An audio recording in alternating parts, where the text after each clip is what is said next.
En 1977, Rocío Dúrcal filmó una escena erótica con otra mujer. La otra mujer era Bárbara Rey. La película se llamaba Me siento extraña, y Rocío jamás la vio completa, ni una sola vez en los 30 años que le quedaban de vida.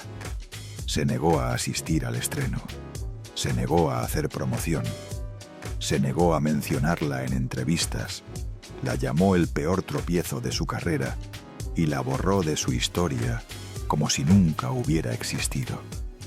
Pero existió, y las consecuencias fueron devastadoras. Ese mismo año, mientras el escándalo arrasaba con su reputación en España, su marido estaba en Filipinas haciéndose pasar por soltero, presentándose como un actor español disponible, teniendo un romance con una actriz local que no tenía la menor idea de que él tenía esposa y 3 hijos aguardándolo al otro lado del mundo. Rocío lo descubrió. Cruzó medio planeta en plena Navidad para enfrentarlo y lo perdonó. 30 años después, cuando ella ya había muerto y no podía defenderse, él lo confesó todo en un libro. Sus propios hijos se enteraron de la infidelidad de su padre a través de las páginas de unas memorias que cualquier persona podía adquirir en cualquier librería. Y hay más. 10 años después de aquella película, Juan Gabriel, el hombre que la había coronado como la reina de las rancheras, el compositor que le había entregado los mayores triunfos de su vida, dejó de hablarle para siempre. La razón oficial fue un conflicto con un videoclip. La razón verdadera, según un libro publicado por el ex-mánager de Juan Gabriel, involucra al marido de Rocío de una forma que todavía genera polémica, una acusación que la familia jamás ha querido abordar. Para su nombre era María de los Ángeles de las Heras Ortiz. Nació en la pobreza, en un barrio obrero de Madrid, en una familia de 6 hijos que apenas llegaba a fin de mes. Murió siendo la cantante española más vendida de toda la historia. 40 millones de discos, 35 de oro, 30 de platino. Y lo que ocurrió entre esas dos realidades es un crimen emocional que nadie pagó. Hoy vas a descubrir 4 cosas que casi nadie relata sobre Rocío Dúrcal. 4 secretos que la industria del espectáculo, su propia familia y ella misma intentaron sepultar durante décadas. Primero, la película lésbica que destruyó su trayectoria en el cine. ¿Por qué una mujer que no necesitaba dinero aceptó un papel así? ¿Qué sucedió realmente durante el rodaje? Y el rumor que circuló durante años sobre la reacción violenta de Junior cuando vio las escenas. Segundo, las memorias que su viudo publicó 2 años después de que ella falleciera, donde confesó una infidelidad de varios meses con una actriz filipina llamada Vilma Santos, un libro que sus propios hijos se negaron a presentar y que reveló propiedades ocultas en México que no figuraban en ningún testamento. Tercero, la noche que pasó en una celda franquista por defender los derechos de los actores. Cómo la policía de Franco la detuvo acusada de terrorismo y cómo Lola Flores pagó 200.000 pesetas para sacarla del calabozo sin que ella lo supiera. Y cuarto, la verdadera razón de la ruptura con Juan Gabriel, el libro que señala a Junior de algo que la familia jamás ha querido comentar. ¿Por qué estuvieron 10 años sin dirigirse la palabra? ¿Y por qué Juan Gabriel no asistió al funeral de la mujer que había convertido sus canciones en himnos eternos? Te aviso cuando llegue cada revelación, pero te advierto algo. Si te vas antes del minuto 40, te pierdes la parte que la familia Durcal lleva casi 20 años intentando borrar de la historia. Y te pierdes también la forma en que Rocío eligió vivir sus últimos años. Cómo siguió cantando mientras el cáncer la consumía. Cómo grabó su último disco sin poder sostenerse de pie. Y cómo subió a recoger su Grammy, sabiendo que probablemente era la última vez que pisaría un escenario. Empecemos. Madrid, 1944. Barrio de Cuatro Caminos. 6 hijos, un padre taxista, una madre que no daba abasto y una niña de 5 años que se subía a los pupitres del colegio a cantar porque no sabía hacer otra cosa. Esa niña se llamaba Marieta y tenía un abuelo que veía en ella algo que nadie más percibía. Mi abuelo me llevaba al bar donde jugaba al dominó y me ponía sobre las mesas para que cantara. Recordaría a Rocío décadas más tarde. Era mi único admirador cuando nadie creía en mí. Guarda este detalle del abuelo. Lo vas a necesitar para comprender por qué Rocío tomó ciertas decisiones que parecen incomprensibles y para entender la herida que su padre le dejó el día de su boda. Porque el padre de Marieta era otra historia. Tomás de las Heras quería que su hija fuera peluquera. Un oficio seguro. Nada de sueños, nada de escenarios. La vida era dura y había que ser práctico. El abuelo se enfrentó a su propio hijo. Le dijo que estaba ciego si no veía el talento que tenía delante. Y a los 10 años, en contra de la voluntad del padre, llevó a la niña a un programa de radio llamado Conozca a sus vecinos. Fue el primer paso de un camino que nadie en esa familia podía imaginar. Durante 5 años, Marieta participó en todos los concursos que encontraba. Cantaba flamenco con la pasión de alguien que ha sufrido. Usaba nombres artísticos que cambiaba constantemente. Rocío Benamejí, Rocío Fiestas. Ninguno funcionaba hasta que llegó 1959. Marieta tenía 15 años. Seguía siendo delgada, casi frágil, pero cuando abría la boca se convertía en otra persona. Esa noche, en un programa de televisión española llamado Primer Aplauso, cantó La Sombra. Y un hombre llamado Luis Sanz estaba viendo la televisión en su casa. Sanz era cazatalentos, uno de los más importantes de España, y lo que vio en esa adolescente con voz de terciopelo no lo dejó dormir. Al día siguiente llamó a la emisora, pidió nombre y dirección. Una semana después, estaba en el pequeño apartamento de Cuatro Caminos, explicándole a unos padres escépticos por qué su hija podía ser una estrella. 2 semanas después, Marieta ya no existía. Ahora se llamaba Rocío Durcal. Rocío me lo puso mi padre, explicaría ella años después. Decía que le recordaba al rocío de la mañana, a esas gotas que brillan cuando sale el sol. Para el apellido, Sanz tuvo una idea que parece inventada, pero es absolutamente real. Extendió un mapa de España sobre la mesa del salón. Le pidió a la adolescente que cerrara los ojos y señalara con el dedo.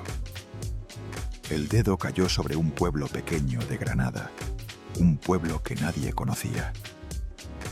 Durcal, un nombre elegido al azar que se convirtió en leyenda.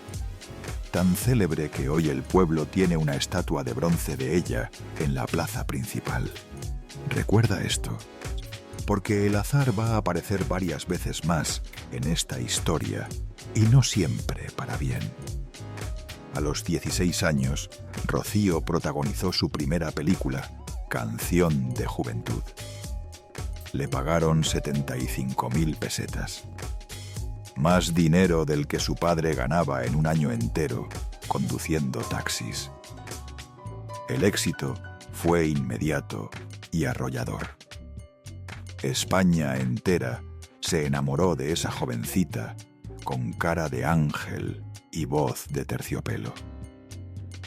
Junto con Marisol, la otra niña prodigio del momento, Rocío se convirtió en el rostro del cine español de los años 60. Las princesas del régimen franquista. Películas familiares, canciones alegres, sonrisas perfectas, todo controlado, todo medido, todo diseñado para vender una España que no existía. Pero lo que parecía un cuento de hadas era una jaula de oro. Luis Sanz era dueño de su imagen. Cada película tenía que ser aprobada por él. Cada canción, cada aparición pública, cada entrevista. Rocío no podía opinar sobre su propia carrera. No podía elegir qué proyectos aceptar. No podía rechazar nada. El contrato que había firmado a los 15 años, sin comprender lo que significaba, la ataba de pies y manos. Y lo peor, los porcentajes que le correspondían de sus propias películas eran mucho menores de lo que ella creía, mucho menores de lo que merecía. Esto es importante, guárdalo, porque cuando entiendas las condiciones reales de ese contrato, vas a entender por qué, en 1977, aceptó hacer una película que destruiría todo lo que había construido. Recuerda, Rocío Dúrcal ganaba menos de lo que parecía, mucho menos. Y eso la obligaría a tomar decisiones desesperadas. 1965. Rocío tiene 21 años. Ya ha protagonizado varias películas exitosas. Ya es una de las caras más reconocibles de España y está a punto de conocer a los hombres que le destrozarán la vida. Durante el rodaje de Más bonita que ninguna, conoció a un grupo de músicos contratados para componer las canciones de la película. Se llamaban Los Brincos, los Beatles españoles. 4 jóvenes atractivos y talentosos que representaban todo lo moderno, todo lo que el franquismo detestaba, pero no podía prohibir. Entre ellos había 2 que sobresalían, Juan Pardo y Antonio Morales, conocido como Junior. Rocío se enamoró, pero no de quien crees. Se enamoró de Juan Pardo, el líder, el carismático, el que todas las chicas querían.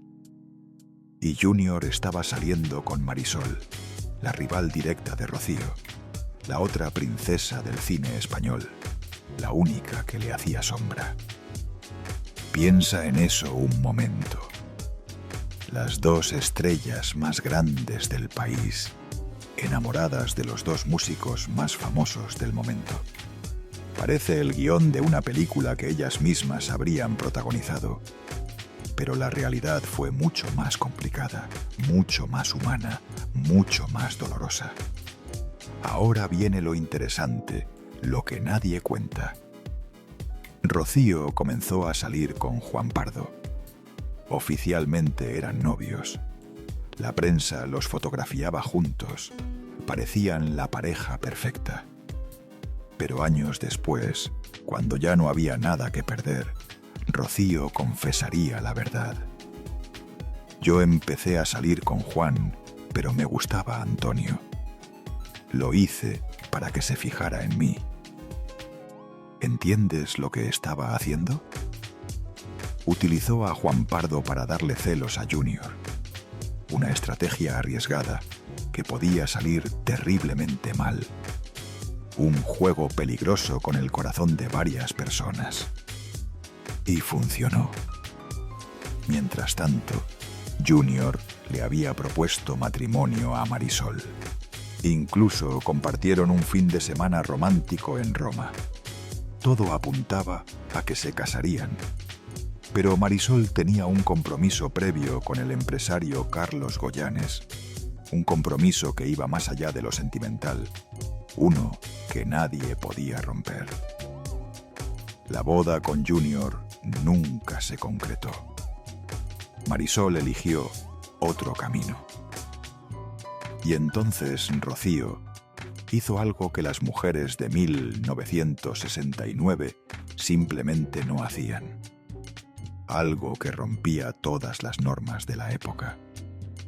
Se declaró a Junior directamente, sin rodeos, sin esperar a que él diera el paso, sin acatar las reglas que dictaban cómo debía comportarse una señorita decente. La decidida Marieta resolvió la situación declarándose a Junior.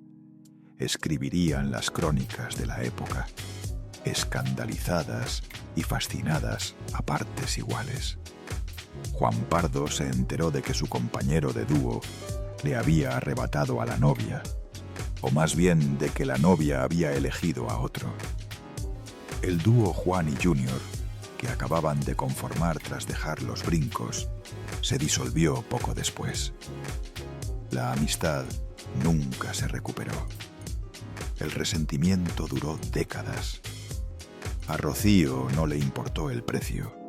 Había conseguido lo que quería. Quizá tú también has hecho algo así alguna vez. Ir a por lo que deseas sin importar las consecuencias. Arriesgar una amistad, una relación, una reputación por la posibilidad de ser feliz.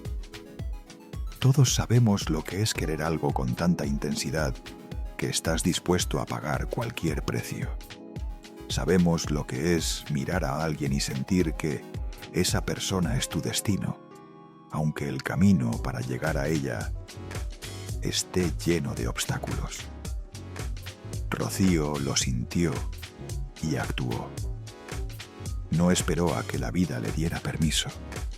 No aguardó a que las circunstancias fueran favorables. Lo hizo, y en ese momento parecía que había ganado. 15 de enero de 1970. Boda en el monasterio de San Lorenzo de El Escorial. Fue la boda del año en España. Todo el mundo del espectáculo quería estar presente. Lola Flores, que se convertiría en su comadre y salvadora. Carmen Sevilla, otra de las grandes figuras del momento. Celia Gámez, leyenda de la revista musical. Todos menos una persona importante. El padre de Rocío. Tomás de las Heras se negó a ser padrino de su propia hija. Estaba convencido de que Rocío iba al altar embarazada. No era cierto, pero él nunca lo creyó. Nunca confió en que su hija pudiera casarse por amor y no por obligación. El padrino terminó siendo Jacinto, el hermano mayor de Rocío. La ceremonia fue hermosa, las fotografías salieron perfectas, pero en el corazón de la novia había una herida que nunca cicatrizaría. 11 meses después nació Carmen, la primera hija. La prueba de que no había embarazo previo. La prueba de que el padre estaba equivocado. Pero Tomás de las Heras no pidió perdón. Nunca reconoció su error. Murió sin admitir que se había equivocado con su propia hija. Guarda este detalle sobre el padre. Vas a ver cómo ese patrón de hombres que la decepcionan se repite una y otra vez. El padre que no confió en ella, el marido que la traicionó, el amigo que dejó de hablarle. En 1974 nació Antonio, el segundo hijo. En 1979, Shaila, la benjamina. Junior hizo algo revolucionario para la época. Dejó su carrera musical para cuidar a los hijos mientras Rocío trabajaba. Cocinaba, limpiaba, llevaba a los niños al colegio. Se convirtió en el pilar silencioso de la familia. El matrimonio perfecto. El amor que había vencido a los celos, a las rivalidades, las convenciones sociales. Eso es lo que parecía desde fuera. Pero mientras Junior actuaba como el esposo ideal en Madrid, ya estaba preparando la traición que confesaría 30 años después. Y mientras la familia crecía, Rocío estaba a punto de cometer el peor error de su vida profesional. Primera revelación. Atención. Esto es lo que prometí al principio. 1977. Franco llevaba 2 años muerto. La censura estaba derrumbándose y España descubrió el destape. Películas con desnudos, temas prohibidos, todo lo que el franquismo había reprimido durante 40 años saliendo a la luz de golpe. Un director llamado Enrique Martín Maqueda tuvo una idea que le pareció brillante. La primera película española con una relación lésbica explícita entre 2 mujeres. Y quería que las protagonistas fueran 2 de las actrices más reconocidas del momento. Bárbara Rey, la vedette que no le tenía miedo a nada, la mujer que se desnudaba en los escenarios sin pestañear, y Rocío Dúrcal, la niña prodigio que toda España había visto crecer. La imagen de pureza e inocencia del cine español. La que había construido toda su carrera sobre personajes dulces y canciones alegres. La vedette sin miedo y la princesa del régimen, juntas en pantalla, en escenas que nadie había visto antes. ¿Por qué Rocío aceptó un papel así? La respuesta es brutal y tremendamente dolorosa. Necesitaba el dinero. A pesar de la fama, a pesar de las películas exitosas, a pesar de ser una de las caras más reconocibles del país, Rocío Dúrcal atravesaba serios problemas económicos. ¿Recuerdas lo que te conté sobre el contrato con Luis Sanz? Los porcentajes que le correspondían eran mucho menores de lo que ella creía, mucho menores de lo que merecía por su trabajo. Y con 3 hijos que mantener, no podía permitirse rechazar trabajo. La película se llamó Me siento extraña. El argumento era sencillo pero provocador. Laura, una pianista interpretada por Rocío, huye de un marido que la maltrata y un suegro autoritario. Se refugia en casa de Marta, una vedette interpretada por Bárbara Rey.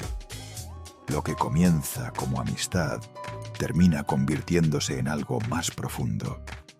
Algo que la España de 1977 todavía no estaba preparada para ver. El rodaje fue un desastre desde el primer día. Los guiones cambiaban constantemente. Las escenas se reescribían sobre la marcha, a veces minutos antes de filmarlas. Rocío tuvo que ser doblada en parte de la película porque sufrió un accidente doméstico que le afectó la voz. Pero lo peor llegó cuando vio las primeras escenas del montaje final. No era la película que le habían prometido, no era la historia que le habían vendido. Era algo mucho más explícito, mucho más provocador, mucho más difícil de justificar ante su público familiar. Las escenas entre ella y Bárbara Rey eran más largas de lo acordado, más intensas, más gráficas. Rocío se negó a continuar participando en la promoción. No fue al estreno y tomó una decisión que mantuvo hasta el día de su muerte. Jamás vio la película terminada. Me equivoqué al rodarla, dijo años después en una entrevista. Fue la única película de las casi 20 que protagonizó de la que se arrepintió públicamente. La única que quiso borrar de su historia. El escándalo fue descomunal. Los periódicos de la época escribieron durante semanas, no sobre la trama, no sobre la calidad artística, sino únicamente sobre las escenas entre Rocío y Bárbara, los desnudos, el beso. España no estaba preparada para ver a su niña prodigio en una situación así. Y aquí viene algo que nunca se confirmó oficialmente, pero que circuló durante años en los círculos del espectáculo. Se decía que Junior la golpeó cuando descubrió el contenido real de la película, que hubo una pelea violenta en la casa familiar, que los gritos se escucharon en toda la urbanización. Nunca se probó. Rocío jamás habló de ello públicamente, pero la sombra de ese rumor los persiguió durante décadas. Lo que sí sabemos con certeza es que Me siento extraña puso fin a la carrera cinematográfica de Rocío Dúrcal. Después de esa película, no volvió a protagonizar otra hasta su muerte. El cine español la había destruido. La imagen de niña prodigio que había construido durante 15 años se vino abajo en cuestión de semanas. Los productores dejaron de llamar, las ofertas desaparecieron. España la miraba de otra manera, pero México estaba a punto de salvarla, y lo que vino después sería más grande que todo lo que había perdido. Ese mismo año, 1977, Rocío viajó a Ciudad de México. Necesitaba alejarse del escándalo español, reinventarse lejos de los ojos que la juzgaban. Y conoció a un hombre que acababa de salir de la cárcel de Lecumberri. Se llamaba Alberto Aguilera Valadez. El mundo lo conocía como Juan Gabriel, el divo de Juárez, el compositor más prolífico de México, el hombre que escribía canciones como quien respira. El encuentro fue casual. Un productor de Sony los presentó pensando que podrían colaborar en algo pequeño, un disco experimental, una prueba de concepto. Rocío dudaba profundamente. «Ya hay grandes artistas en la ranchera», le dijo a Juan Gabriel en su primera reunión. «Lola Beltrán, Lucha Villa, María de Lourdes. ¿Qué puedo aportar yo que ellas no tengan?» Juan Gabriel la miró fijamente durante varios segundos. Después habló con esa seguridad que lo caracterizaba. «Tú tienes algo que ellas no tienen. El dolor de una mujer que ha sufrido de verdad. Y eso se escucha en tu voz. No importa lo que cantes, se escucha». Tenía razón, y los siguientes 30 años lo demostrarían.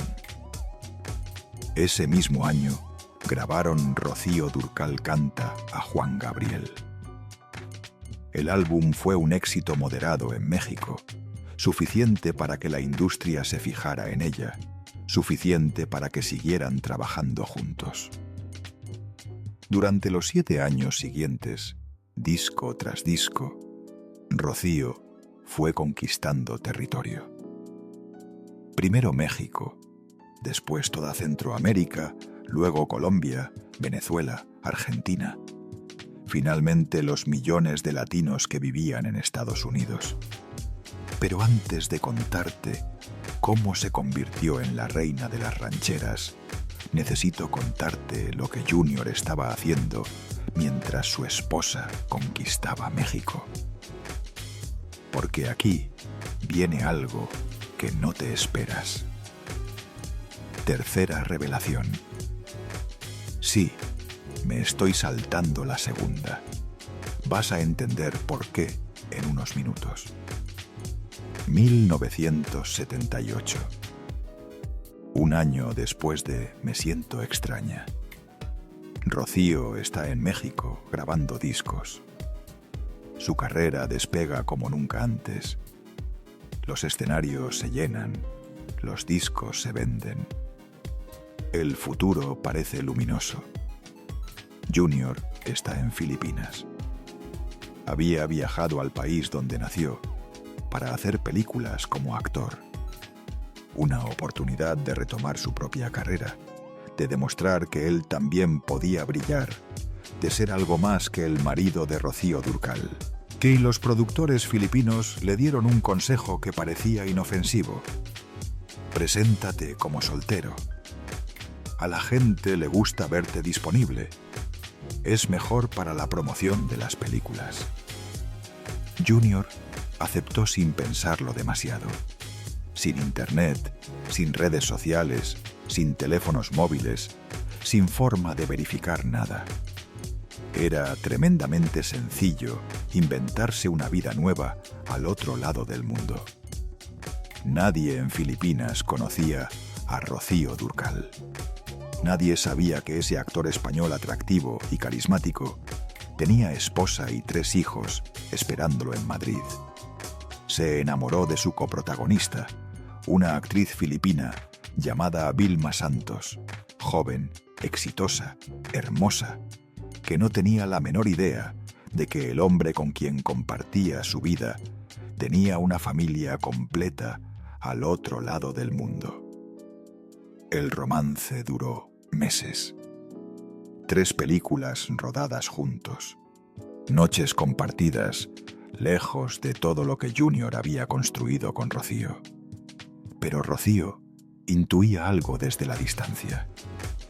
Las llamadas que no llegaban cuando deberían llegar. Las excusas que no terminaban de encajar. Las respuestas evasivas cuando preguntaba qué había hecho ese día. Esa sensación en el estómago que todas las mujeres conocen cuando algo no está bien con la persona que aman. En diciembre de 1978, tomó una decisión drástica. Salió de Los Ángeles, donde estaba grabando, el 23 de diciembre. Voló durante más de un día cruzando el Pacífico. Llegó a Manila el 25 de diciembre. Navidad. ¿Cómo que esas me van a quitar a mi hombre? De eso nada. Eso pensaba mientras cruzaba medio mundo para enfrentarse a su marido. No sabemos exactamente qué ocurrió en esa habitación de hotel. No sabemos qué palabras se dijeron a puerta cerrada. O no sabemos si hubo gritos, lágrimas o silencios que dolían más que cualquier grito. Lo que sí sabemos es que Junior regresó a España al terminar su tercer contrato obligatorio y nunca más volvió a alejarse de su familia. Vilma Santos continuó con su vida en Filipinas. Hoy es una figura política de peso en su país. Senadora. Probablemente ni recuerda al músico español con quien tuvo un romance hace casi 50 años. Rocío lo perdonó, o al menos decidió seguir adelante.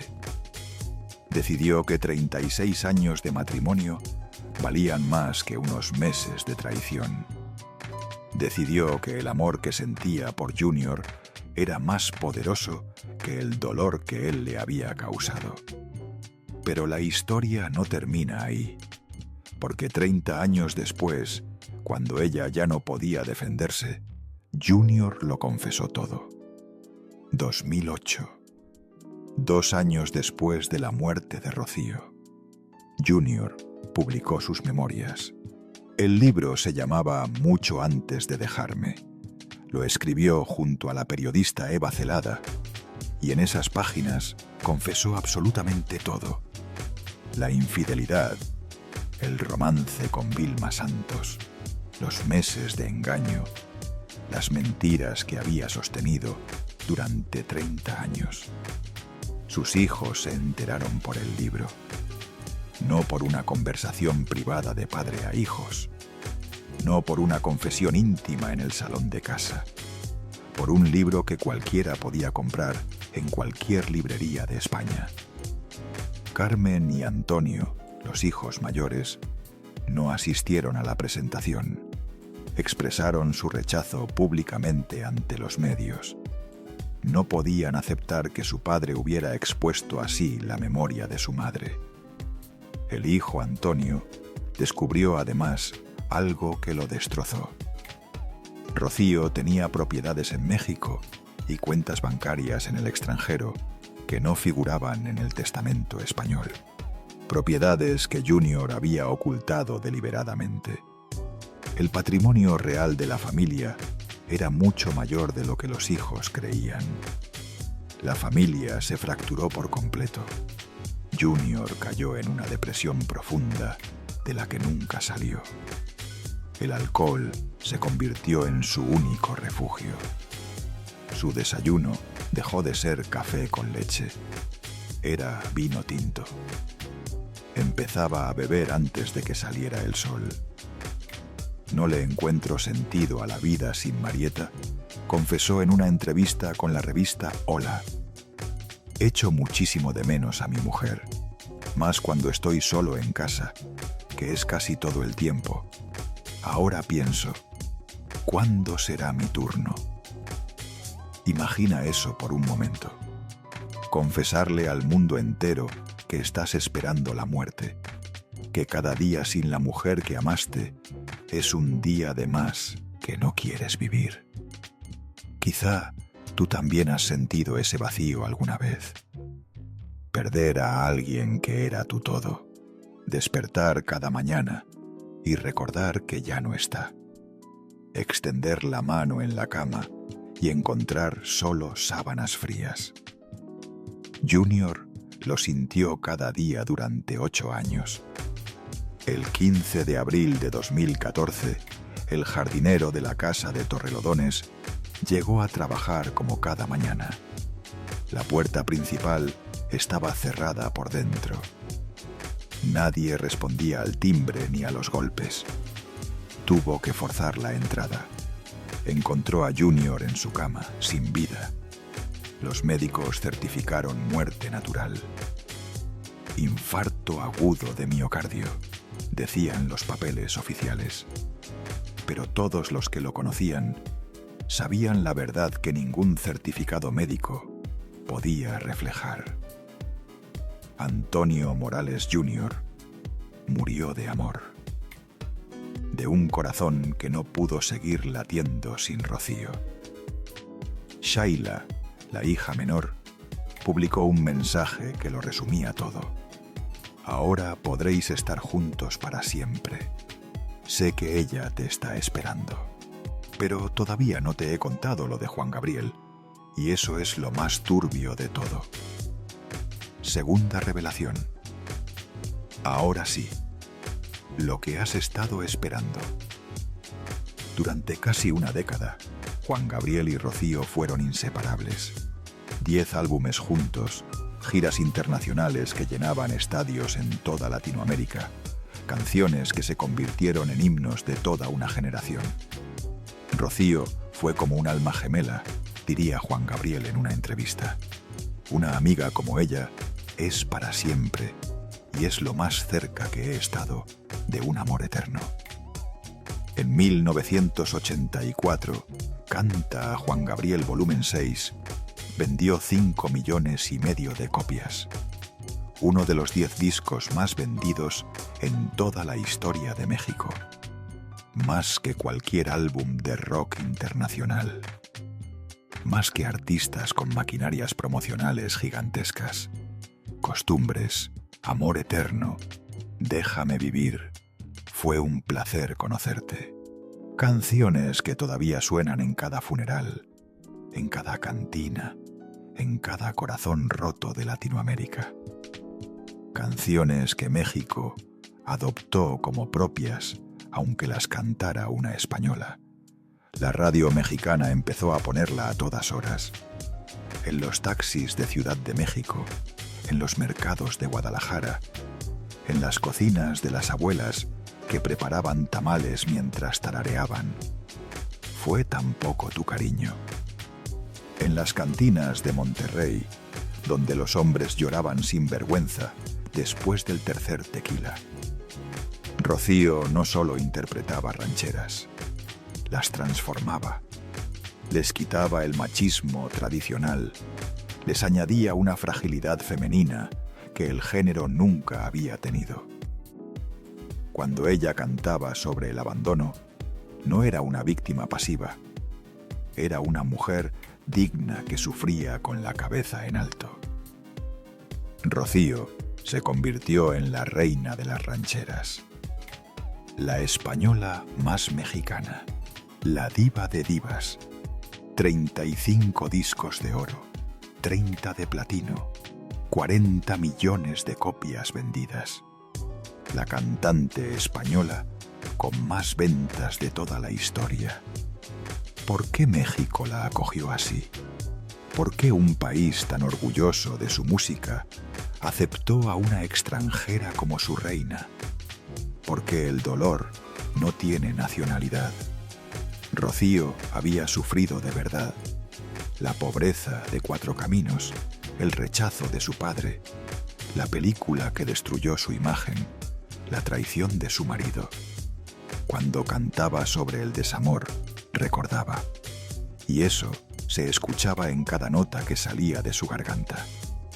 Los mexicanos la reconocieron como suya, porque las lágrimas hablan el mismo idioma en Madrid que en Guadalajara. Porque una mujer que ha amado y ha perdido entiende a otra mujer que ha amado y ha perdido. Pero en 1986 todo cambió de la noche a la mañana. Sin aviso, sin explicación pública. Juan Gabriel y Rocío dejaron de hablarse. 10 años de silencio absoluto entre dos personas que habían creado música que emocionaba a millones. La versión oficial habla de problemas con disqueras, contratos que impedían a Rocío cantar las canciones de Juan Gabriel sin pagar regalías desorbitadas. Cuestiones legales y comerciales que escapaban al control de ambos. Pero hay otra versión, una que ninguno de los dos confirmó jamás. Una que sus familias todavía prefieren no tocar. La primera versión involucra un videoclip. Rocío estaba grabando el clip de La Guirnalda en Puerto Vallarta, México. Era un proyecto importante. Había invertido tiempo, dinero y esfuerzo en cada detalle. De pronto, sin aviso previo, llegó un equipo de televisión al set de grabación. Cámaras, luces, productores que nadie había invitado. Juan Gabriel los había enviado. Quería filmar material para un programa especial de televisión, sin avisarle a Rocío, sin solicitar permiso, como si el trabajo de ella fuera suyo para usar a su antojo. Rocío se enfureció, como pocas veces en su vida. Lo llamó por teléfono esa misma noche y le reclamó de forma brusca, directa, sin filtros. Juan Gabriel se ofendió profundamente. Ninguno de los dos pidió disculpas, ninguno cedió, y los dos perdieron. Pero hay otra versión mucho más oscura. Una que apareció en un libro publicado por Joaquín Muñoz, ex-mánager de Juan Gabriel, durante años. Según Muñoz, la ruptura no tuvo nada que ver con videos, ni con disqueras, ni con derechos de autor. La ruptura fue por Junior. El libro afirma que Juan Gabriel estaba enamorado de Antonio Morales, del marido de Rocío, y que ella los encontró juntos en una habitación en circunstancias comprometedoras. Esta versión fue rebatida de inmediato por el productor musical Gustavo Farías, quien conocía a los tres protagonistas desde hacía décadas. No se hablaban, pero se respetaban, dijo Farías. Nunca hubo nada de lo que Muñoz afirma. Es ficción pura. La verdad probablemente se fue con ellos. Juan Gabriel falleció en 2016, Rocío en 2006, Junior en 2014. Ya no queda nadie vivo que pueda confirmar o desmentir lo que realmente ocurrió entre esos tres. Lo que sí sabemos con certeza es que estuvieron 10 años sin dirigirse la palabra. En 1997 intentaron reconciliarse públicamente. Grabaron un álbum llamado Juntos otra vez. El título lo decía todo, o eso parecía. Pero la reconciliación fue solo profesional. Pura fachada para las cámaras y los periodistas. En el estudio grababan sus partes por separado. Fuera del estudio apenas cruzaban palabras. El productor del disco lo confirmó años después. Trabajaban en turnos distintos para no tener que verse la cara. Quizá tú también sabes lo que es eso. Intentar arreglar algo que ya está roto para siempre. Fingir delante de los demás que todo está bien, cuando por dentro sabes que nunca volverá a ser lo mismo. El 25 de marzo de 2006, Rocío murió de cáncer en su casa de Torrelodones. Juan Gabriel no fue al funeral. Un mes y medio después, cuando las cámaras estaban mirando, organizó un homenaje público masivo en su memoria. Cantó todas las canciones que ella había hecho famosas. Habló de cuánto la quería. Derramó lágrimas frente a miles de personas. Shaila Durkal, la hija menor de Rocío, no pudo contenerse ante lo que consideraba una hipocresía insoportable. Declaró públicamente: «Me parece poco leal que le haga un homenaje cuando nunca le envió ni un mensaje ni una llamada a mi madre mientras estaba enferma». Juan Gabriel murió 10 años después. En agosto de 2016, en una habitación de hotel en California, solo, sin haberse reconciliado de verdad con la mujer que había convertido sus canciones en himnos eternos. Sea cual sea la verdad sobre lo que pasó entre los tres, Rocío, Junior, Juan Gabriel, se la llevaron a la tumba. Antes de llegar al final, necesito contarte algo que sucedió en 1975, 2 años antes de... Me siento extraña, 2 años antes de México.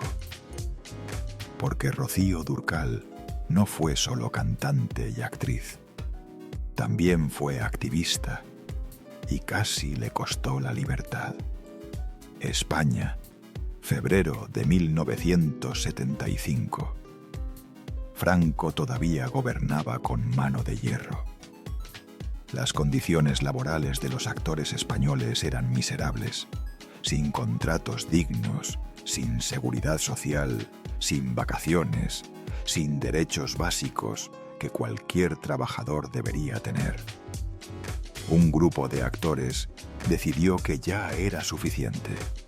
Querían organizarse, negociar mejores condiciones, que los trataran como profesionales y no como marionetas del régimen. Rocío Durkal se sumó sin dudar un segundo. No solo se unió, fue elegida como una de los 11 representantes que liderarían la huelga. La llamaron la Comisión de los 11. 11 personas que ponían su carrera y su libertad en juego por defender a todo un gremio. Pilar Bardem, la actriz que años después sería madre de Javier Bardem, lo recordaría en sus memorias. Solo me fío de mi comadre, la Marieta, o sea, la Durkal, que es a la que conozco. Si ella dice que hay que hacer huelga, yo la sigo. El 8 de febrero de 1975, la policía franquista irrumpió en una asamblea en el Teatro de Bellas Artes de Madrid. Detuvieron a varios miembros de la comisión, entre ellos a Rocío Durkal. La llevaron directamente a la cárcel. La amenaza era clara. Si no detenían la huelga de inmediato, serían procesados por terrorismo y crimen organizado. En la España de Franco, eso significaba años de prisión o algo mucho peor. Rocío pasó la noche en el calabozo. Se negó a recibir llamadas. Quería permanecer junto a sus compañeros. Quería demostrar que no tenía miedo, que no se dejaría intimidar. Pero alguien más tenía otros planes. A la mañana siguiente, una mujer se presentó en la Dirección General de Seguridad de Madrid. Llevaba un abrigo de piel que costaba más que el salario anual de un policía y una actitud que no admitía discusión ni demora. «Mi comadre», dijo con esa voz que toda España reconocía. «Ya está en la calle mi comadre, que es una artista muy grande y lleva el nombre de España por todos los sitios». Era Lola Flores, la faraona, una de las mujeres más poderosas e influyentes del espectáculo español.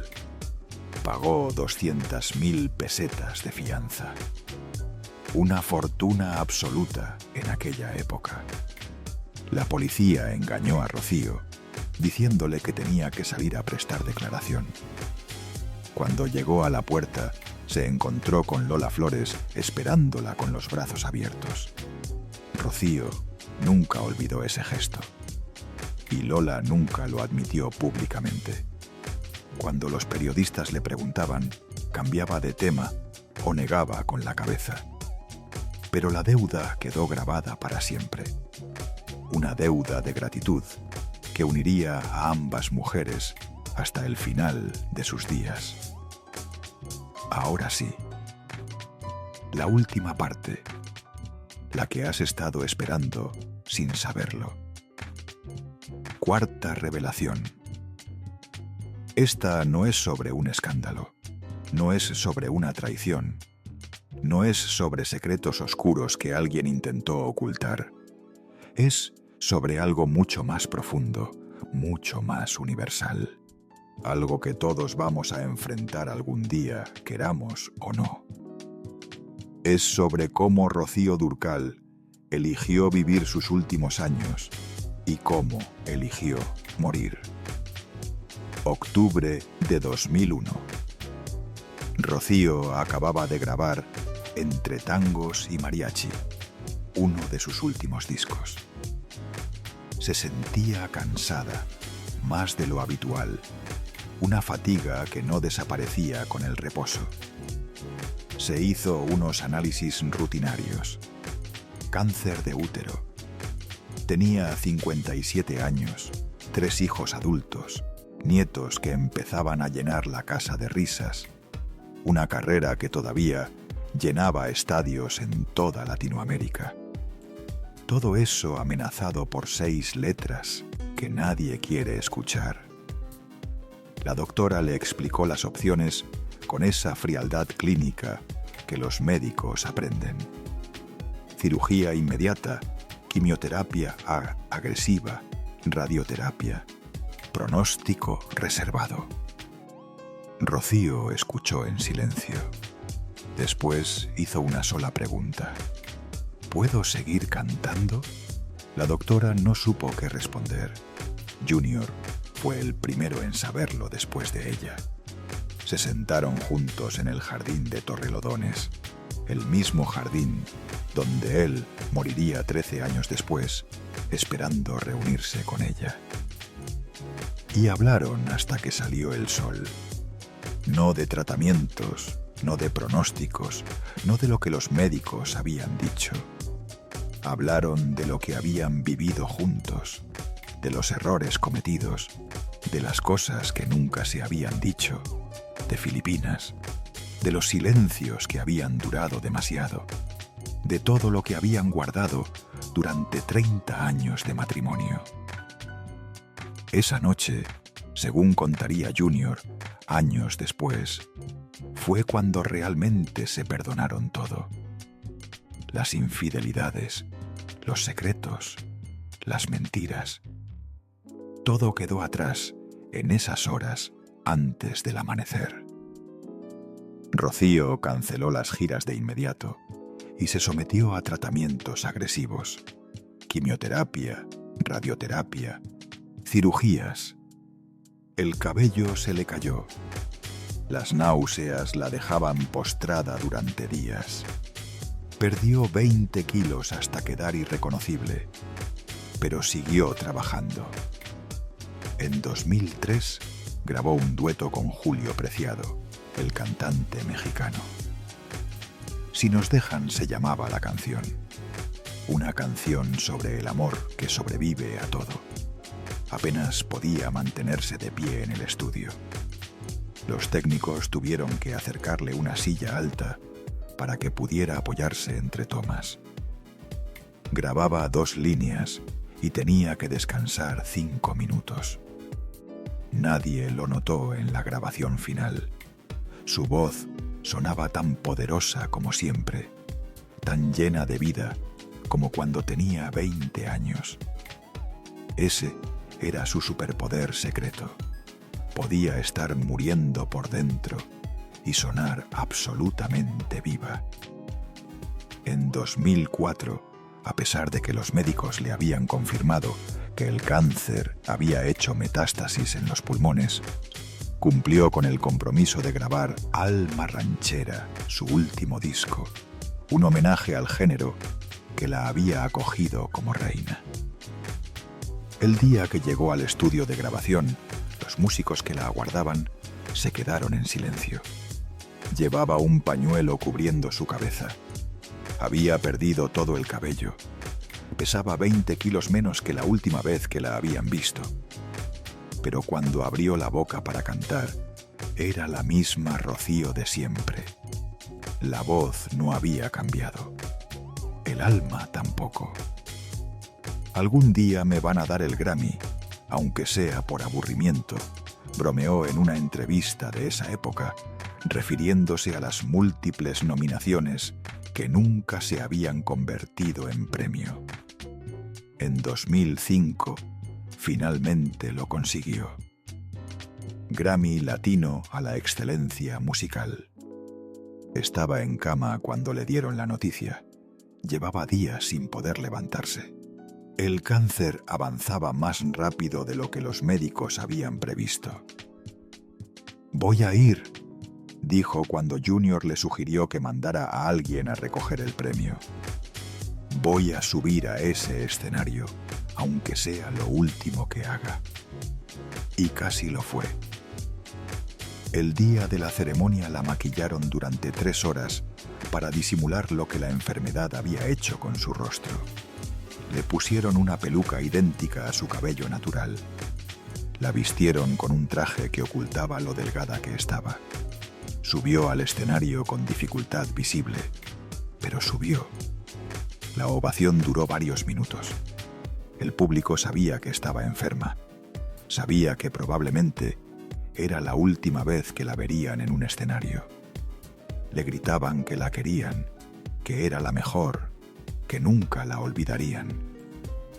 Ella sonrió con esa sonrisa que había perfeccionado durante 50 años de carrera. La sonrisa que ocultaba el dolor. La sonrisa que decía, todo está bien, cuando nada estaba bien. El show tenía que continuar. Lo había escuchado toda su vida. Desde los 5 años cantando sobre pupitres, desde que su abuelo la subía a las mesas de los bares para que los clientes la escucharan. Cuando estaba enferma de gripe y Luis Sanz la obligaba a filmar escenas, el show tenía que continuar. Cuando Me siento extraña destruyó su imagen y tuvo que reinventarse desde cero en México, el show tenía que continuar. Cuando Juan Gabriel dejó de hablarle y tuvo que seguir cantando sus canciones sin él, el show tenía que continuar. Cuando su cuerpo se negaba a responder y las fuerzas la abandonaban, el show tenía que continuar. El 25 de marzo de 2006, a las 5 de la tarde, el show finalmente no pudo continuar más. Los últimos días fueron tranquilos. Rocío había dejado de luchar contra lo inevitable. Había aceptado que su cuerpo ya no podía más. Pidió que la dejaran en su habitación de Torrelodones. No quería hospitales, no quería máquinas. Quería morir en su cama con las cortinas abiertas para ver el jardín que tanto amaba. Junior no se separó de ella ni un instante durante esos últimos días. Le sostenía la mano mientras dormía. Le leía poemas cuando estaba despierta. Le cantaba suavemente las canciones que ella había hecho famosas, con esa voz quebrada de hombre que sabe que está perdiendo lo único que le importa. Carmen llegó primero. Después, Antonio. Shaila fue la última, corriendo desde un concierto en México que canceló sin pensarlo 2 veces. Los 4 estaban ahí cuando Rocío abrió los ojos por última vez. Los miró uno por uno, sonrió y se fue. Tenía 61 años. Durante el funeral en España, el Mariachi Real de Jalisco cantó Amor Eterno junto al féretro, la canción que Juan Gabriel había escrito para su madre muerta, la canción que Rocío había convertido en el himno de todos los que han perdido a alguien. Pero su última voluntad demostró algo que todos sabían, pero pocos admitían. Pertenecía a 2 países por igual. Pidió que sus cenizas fueran divididas en 2 partes exactas. La mitad se quedó en España, en el mirador de su casa de Torrelodones. Ese lugar donde el viento siempre sopla y donde Junior pasaría 8 años mirando el horizonte, esperando reunirse con ella. La otra mitad viajó a México, a la Basílica de Guadalupe, el santuario más importante del país, que la adoptó como hija propia. Cuando la urna llegó al aeropuerto de Ciudad de México, la recibió un grupo de mariachis vestidos de gala. Cantaron México, lindo y querido. La canción de los que se van, pero nunca olvidan. Miles de personas hicieron fila durante horas para despedirse. Mexicanos de todas las edades y condiciones que lloraban a una española como si fuera de los suyos, como si hubiera nacido en Jalisco o en Michoacán, en vez de en un barrio obrero de Madrid. Carmen, la hija mayor, tomó el micrófono frente a la basílica con los ojos llenos de lágrimas. Les dejamos aquí un pedacito de ella para que nos la cuiden, la quieran mucho y le traigan flores.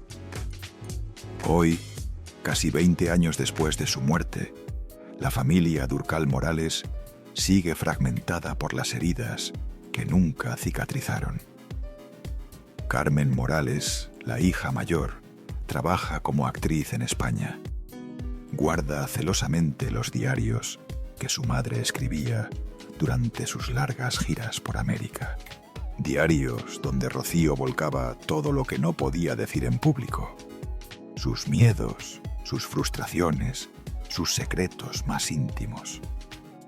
Nunca se publicarán, ha dicho Carmen con firmeza en cada entrevista donde se lo preguntan. Son absolutamente privados. Si mi madre hubiera querido publicar su vida, lo habría hecho ella misma.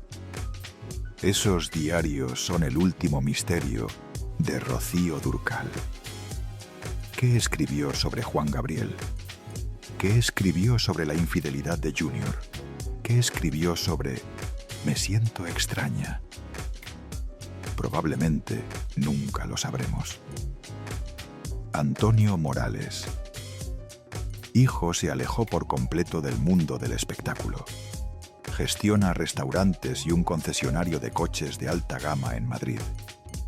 En 2020 fue hospitalizado gravemente por coronavirus.